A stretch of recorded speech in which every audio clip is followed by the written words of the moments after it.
Meu amigo pastor Eliel, isso é um tema muito relevante, né? Eu disse que domingo eu preguei sobre a ressurreição de Lázaro e eu ensinei e mostrei acerca da morte, do projeto, do propósito de Deus para nós, que é a vida eterna.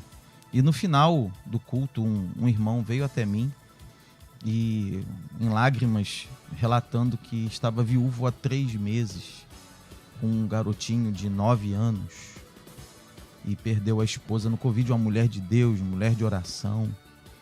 E eu conversei um tempo ali com ele, exatamente isso, né, que você trouxe. Eu estou exemplificando essa fala com algo concreto que eu vivi domingo agora. E realmente é uma situação em que precisamos nos agarrar com Deus e com a palavra. A palavra de Deus, ela nos alerta, nos ensina, ela nos consola, nos conforta, né? O pastor Eli começou a sua fala dizendo isso, e é uma verdade.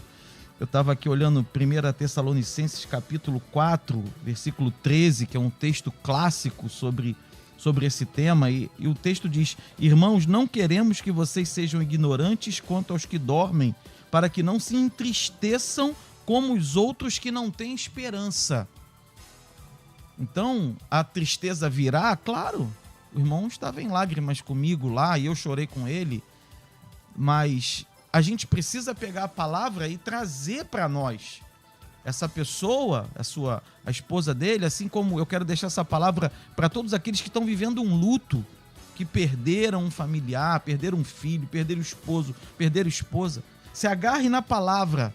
A tristeza humana, ela vai acontecer na nossa vida, no nosso coração, mas essa tristeza não pode ficar lá. Pastor Humberto falou, sente falta da mãe, mas a vida continuou.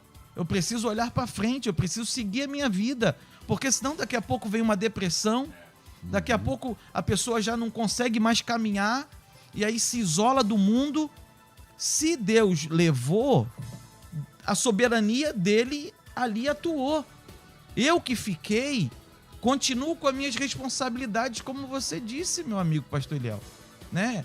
Tem filhos, o cônjuge vai assumir. Eu fiz um gabinete também com uma irmã semana passada que perdeu o esposo, ficou com 3 crianças, não foi agora não, ela já é viúva há alguns anos, mas me contou a história dela. Falou: pastor, fiquei com 3 crianças, tive que trabalhar, tive que correr atrás, criar meus filhos, estava ali declarando suas dores, né, seus sentimentos, suas dificuldades, mas encarou a vida.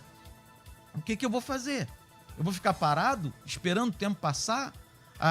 Se eu não tomar uma atitude, nada muda.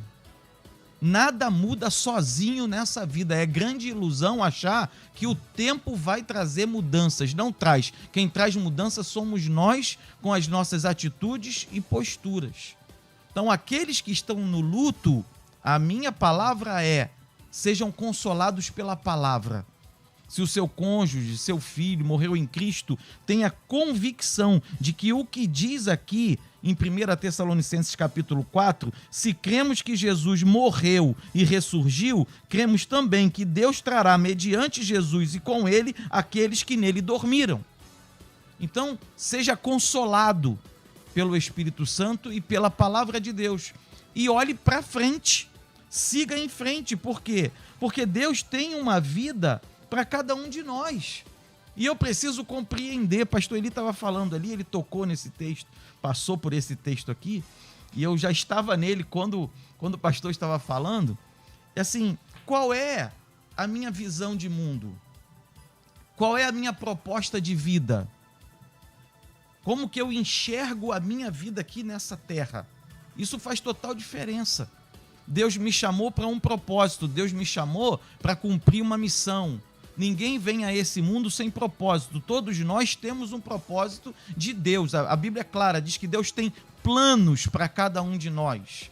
E eu preciso entender isso. Se Deus tem planos para cumprir na minha vida, eu preciso me colocar na posição. O texto a que eu me refiro, que o pastor Eli passou por ele, diz assim, ó: porque para mim o viver é Cristo e o morrer é ganho. O morrer é lucro. Então eu estou vivo? Qual é o propósito? É Cristo. É cumprir aquilo que Deus me deu para fazer. O que Deus me deu para fazer? Em primeiro lugar, crer no Filho dele, crer em Jesus Cristo. Em segundo lugar, cuidar da minha família, trabalhar, servir a igreja, cumprir o meu propósito naquilo que Deus chamou de forma geral a toda a humanidade, como me chamou também na forma particular. O viver é Cristo, é isso daí. E o morrer? O morrer é lucro. Morrer é ganho. Quando chegar a hora que Deus me chamar, isso eu estou dizendo agora para os que estão vivos, né? Falei, dei uma palavra aos enlutados e agora deixo a minha palavra aos vivos. Viva a sua vida da melhor forma que você puder. Sirva a Cristo, seja fiel a Deus, cuide da sua família. Maridos, amem suas esposas. Esposas, amem os seus maridos. Filhos, sejam obedientes aos pais. Pais, instruam, criem seus filhos no caminho da verdade e aproveite a vida. Eclesiastes fala sobre isso. Goza a vida com a mulher que tu amas, com a mulher da tua mocidade. É isso aí. Aproveita a vida, porque o morrer é lucro. Você está com Cristo, quando você morrer, vai para Jesus e vai ter a vida eterna com Ele para sempre.